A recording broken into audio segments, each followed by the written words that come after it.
Você acredita mesmo que vivemos em uma democracia?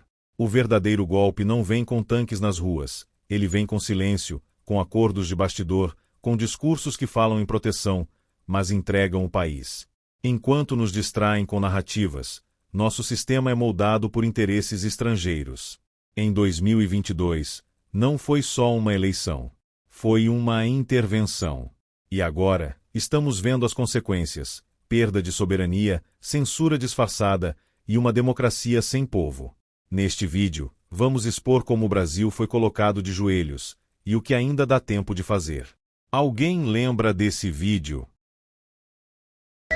Ou trazer o soviético, sabe, através de um avião, chegar aqui e decretar socialismo via Suécia, também não dá certo. Eu acho que ele será demorado, ele será, sabe, penoso, mas será nos moldes em que a cabeça do povo brasileiro estiver preparada para implantá-lo. Acredito nisso, trabalho para isso, acho difícil, veja, eu sou tão pessimista que eu acho difícil que mesmo que a gente fizesse a revolução hoje nesse país, depusesse o governo, a gente para implantar esse socialismo levaria quantos 30, 40, 50 anos para implantar num país de tantas coisas como o Brasil. Por isso, ninguém precisa ter tanto medo que não vai acontecer tão imediatamente, tá? Nós precisamos plantar agora para colher daqui a alguns anos. É nisso que eu aposto. A pessoa que está falando nesse vídeo está tentando explicar que não adianta tentar mudar o Brasil para um sistema socialista de uma hora para outra. Ela dá exemplos exagerados, como se alguém viesse da antiga União Soviética de avião e decretasse o socialismo aqui, o que obviamente é impossível. Também diz que copiar modelos de outros países, como a Suécia, não funcionaria, porque o Brasil é muito diferente. Ela reconhece que mudar um país como o Brasil é algo lento e difícil, porque há muitos problemas, interesses e mentalidades que precisam mudar primeiro. Então, em vez de querer resolver tudo com uma revolução imediata, ela acredita que o mais importante é começar agora a preparar o povo, ensinar, conscientizar, para que no futuro as mudanças possam acontecer de verdade. Ela termina dizendo que não é algo para já, mas que vale a pena começar agora mesmo, mesmo que os frutos só apareçam depois de anos. Agora veremos como isso foi feito escancaradamente em 2022. O golpe moderno é inteligente. Ele se esconde atrás de instituições, se apresenta com discursos bonitos e se veste de democracia, mas age como autoritarismo. É o que veremos a seguir. Hoje é o Dia Internacional da Democracia.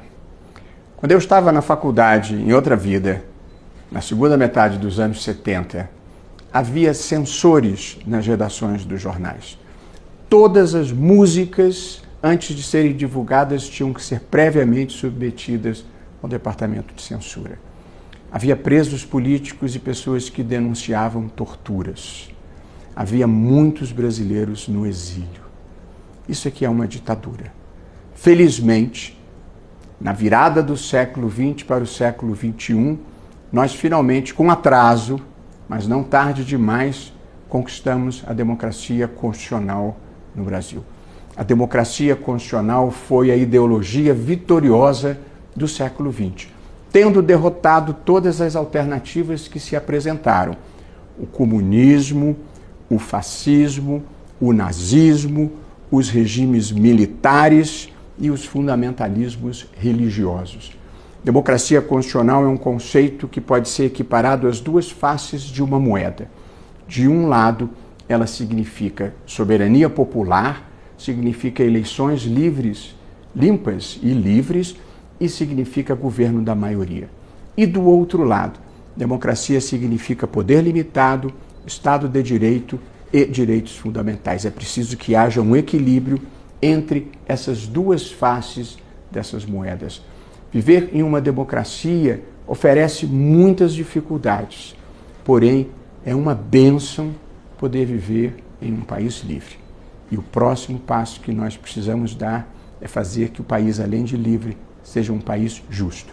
E a democracia é o cenário para nós buscarmos essa meta. Convido todos para assistirem os demais vídeos que serão aqui veiculados e que celebram o Dia Internacional da Democracia. Isso. A gente estava ontem, mas no meio da audiência nem deu para... Eu brinquei com ele de eleições. se ganha, se toma. Se toma. Eu queria lhe apresentar, só fez a referência. Está com som? Não, pode ser que sim, pode ser que não. Mas Porque essa é a democracia que nós conquistamos.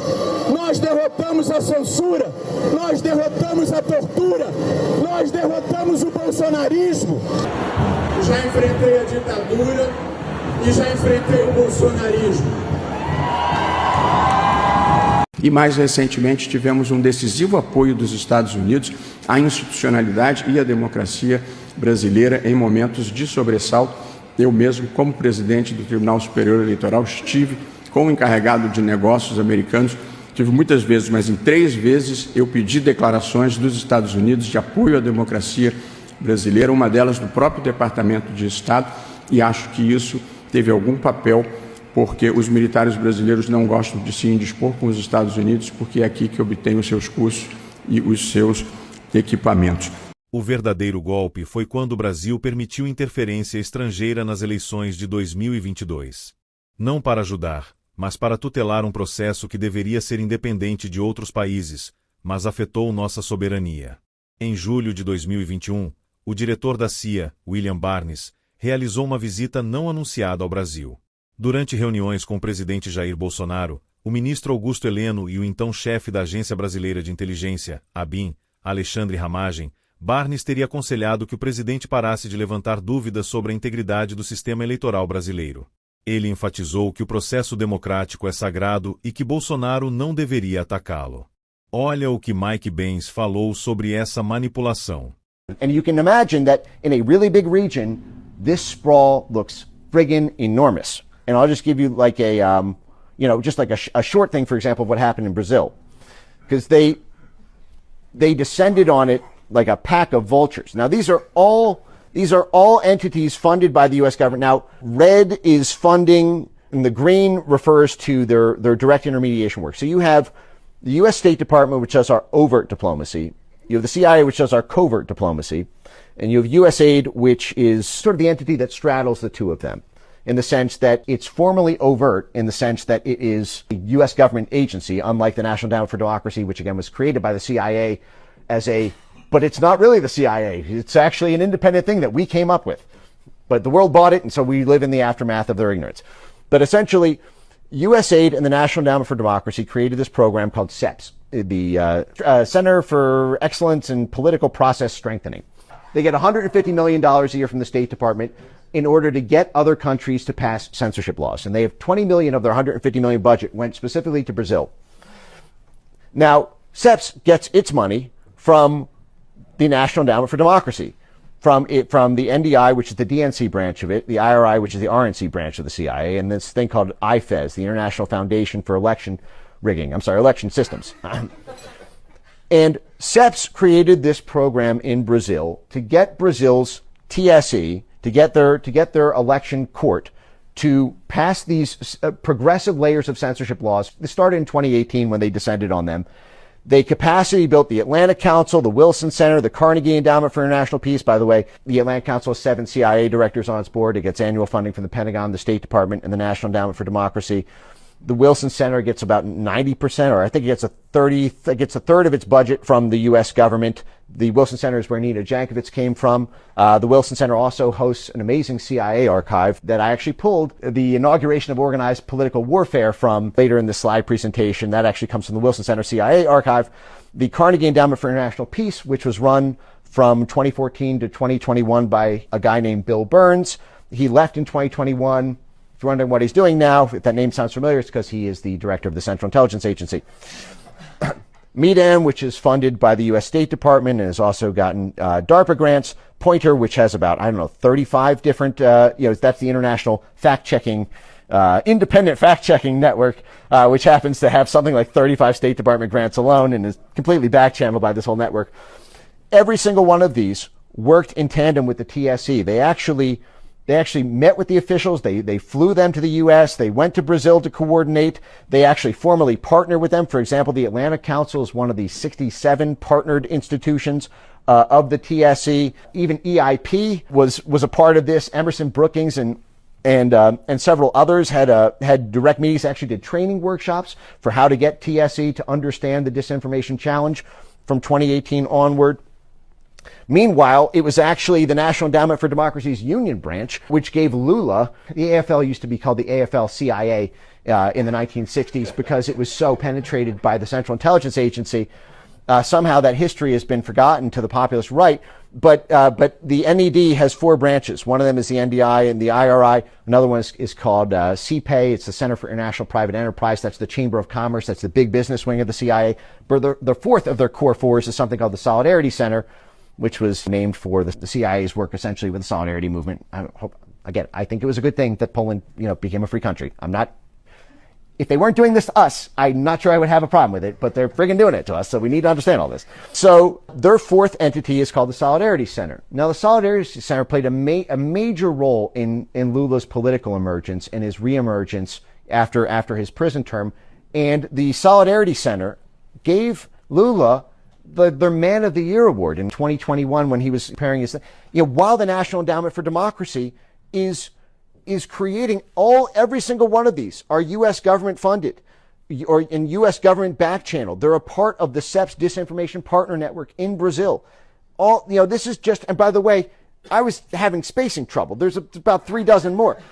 But, this is, they created a swarm army of soft power institutions in order to get Brazil to kneecap WhatsApp and Telegram and then finally X. And in fact, the National Endowment for Democracy, a guy named Dean Jackson there, even penned an op-ed a month and a half ago where he said that Elon Musk, and this again, the National Endowment for Democracy, this is the CIA, created by the CIA director, and he wrote this letter saying that Elon Musk is now a bigger threat than Putin or Xi because it's a more proximal threat and because of his ties to the U.S. national defense establishment through SpaceX and the role of Tesla in the green revolution, that he's a stickier target. So we need to really sort of elevate the threat that Elon poses because we're not doing enough to stop him yet. Now, this is, again, the same organization that gets all of its budget from USAID by way of the U.S. State Department, which was created by the CIA. It actually is a license to back channel with the CIA under as long as it's approved by the Senate Intelligence Committee. So everything that happened in Brazil, they built, some of these look, now again, these, and there's about a dozen more just on the U.S. side. And again, I tried to put flags here. These look like they're Brazilian entities. In Australia, these will look like they are endogenous to Australia. It will look like an Australian university, an Australian newspaper. But they are getting their money from a U.S. government program.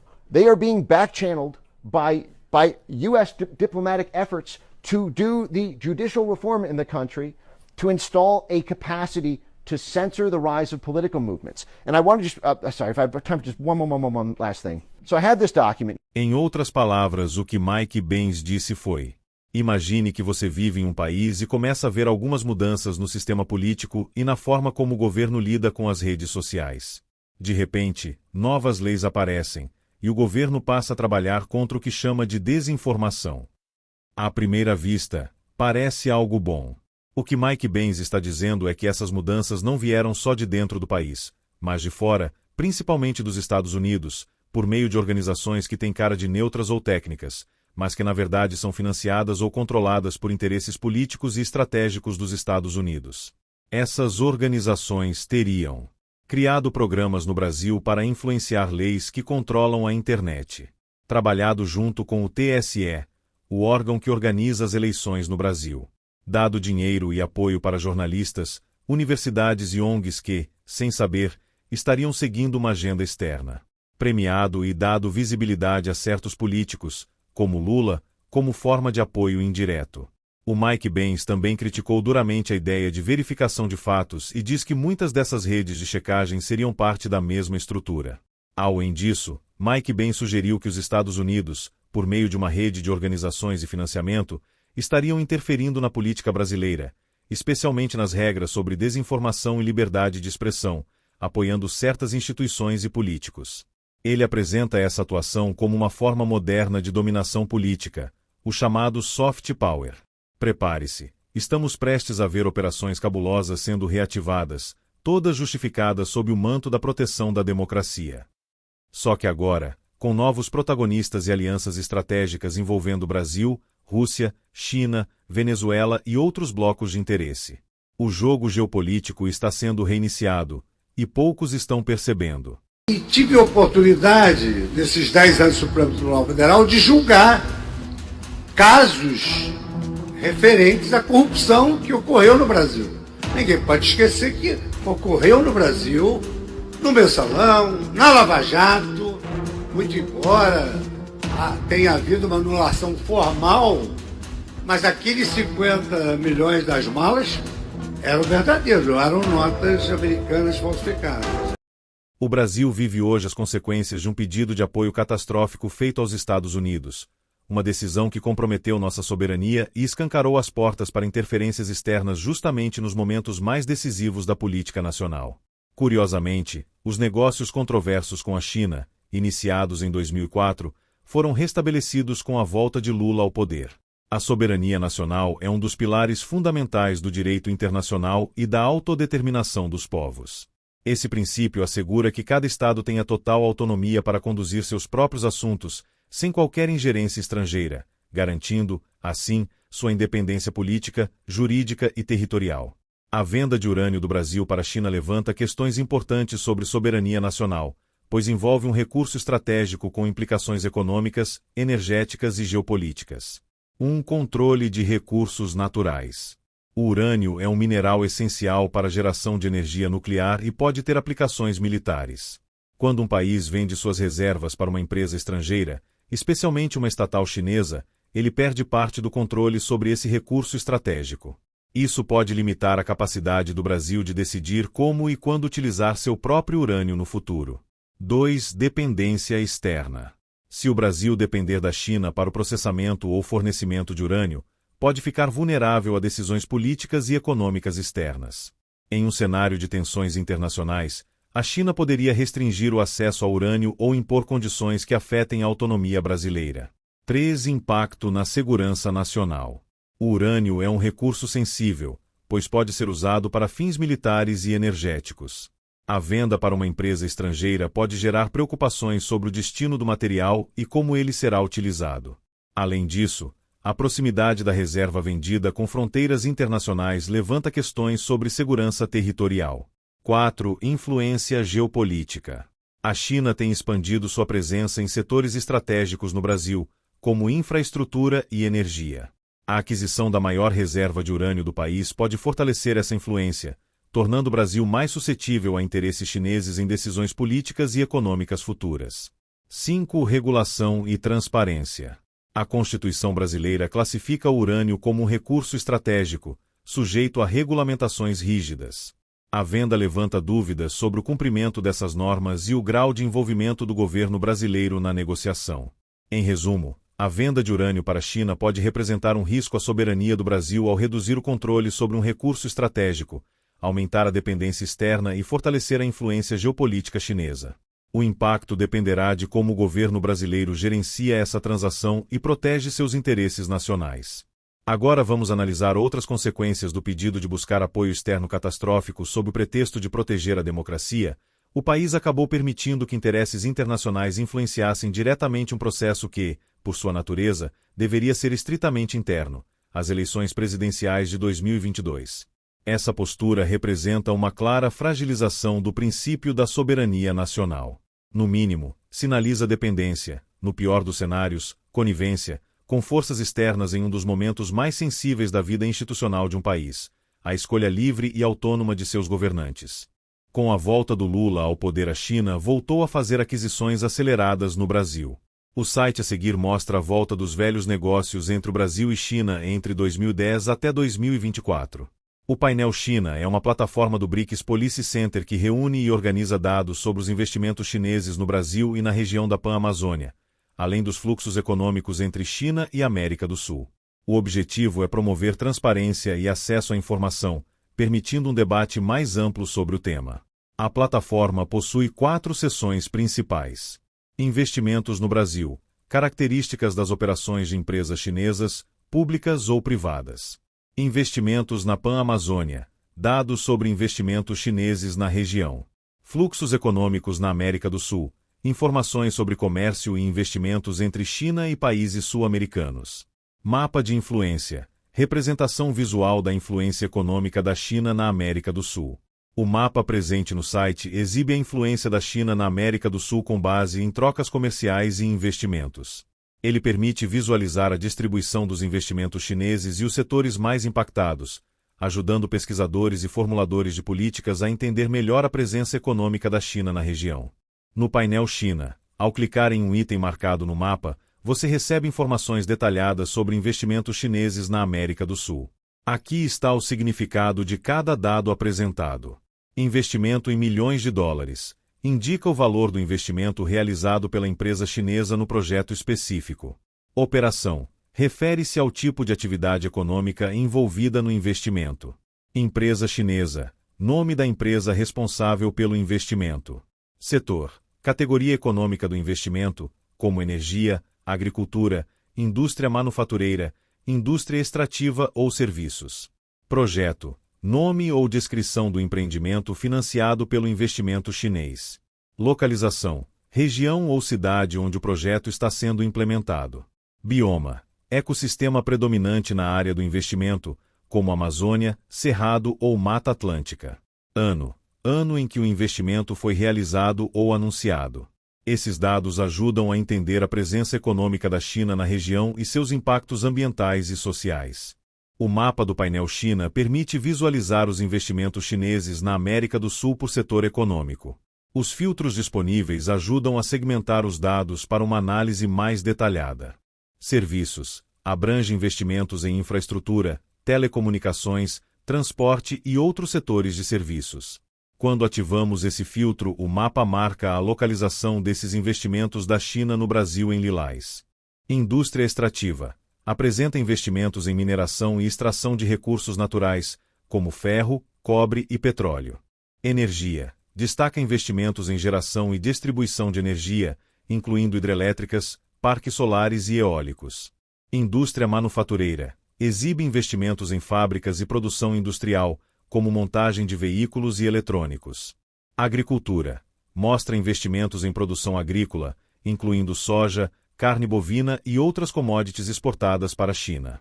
Esses filtros ajudam a entender melhor a presença econômica da China na região e os impactos em diferentes setores. Você pode explorar mais detalhes diretamente no painel China. Vou deixar o link na descrição. Conforme vimos, esses filtros ajudam a entender melhor a presença econômica da China na região e os impactos em diferentes setores.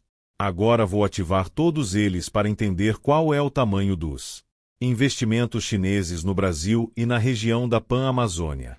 Esse é o resultado de quando juízes deixam de ser guardiões da lei e passam a atuar como políticos, acabam agravando ainda mais cenários já críticos, como este. É quando o Congresso se cala. É quando a população perde o direito de questionar. Tudo isso, em nome da ordem, da segurança, da tal democracia, mas sem o povo dentro dela. Agora vou mostrar como os negócios controversos do Lula não estão restritos à China. O governo brasileiro iniciou negociações com a empresa russa Tenex, subsidiária da Rosatom, para exploração conjunta de urânio e lítio no país. O ministro de Minas e Energia, Alexandre Silveira, destacou que a parceria ajudará a avaliar o potencial dos depósitos minerais e expandir a produção. O tema foi discutido em uma reunião entre os presidentes Vladimir Putin e Luiz Inácio Lula da Silva em 9 de maio. O Brasil também demonstrou interesse na aquisição de pequenos reatores nucleares e geradores russos. A Rosatom já possui um escritório no Brasil e participa da construção de usinas nucleares no país. A Rosatom tem presença no Brasil desde 1994, quando foi assinado um acordo entre os governos da Rússia e do Brasil para a cooperação no uso pacífico da energia nuclear. Em 2009, um memorando de entendimento foi firmado, fortalecendo essa parceria. Desde então, a empresa expandiu suas atividades no país, incluindo o fornecimento de urânio enriquecido para a usina nuclear de Angra e colaboração com universidades brasileiras.